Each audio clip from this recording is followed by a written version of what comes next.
शनिवारपासून पावसाचा जोर वाढला असून पुन्हा एकदा संगमेश्वर येथील सोनवी नदीनं नेहमीची पातळी ओलांडून संगमेश्वर बाजारपेठ, रामपेठ, आठवडा बाजारात पुन्हा एकदा पुराचं पाणी येऊ लागल्यानं संगमेश्वर वासियांची तारांबळ उडाली आहे।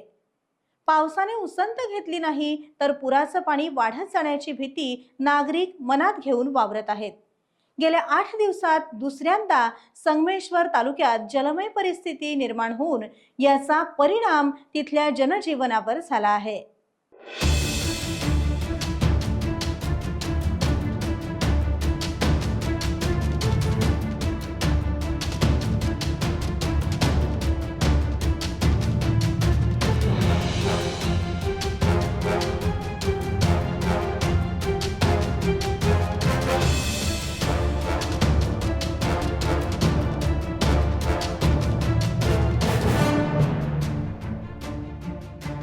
टाइम्स डिजिटलला लाईक करा, सबस्क्राईब करा, शेअर करा आणि बेल आयकॉन दाबायला विसरू नका। पाहत रहा टाइम्स डिजिटल।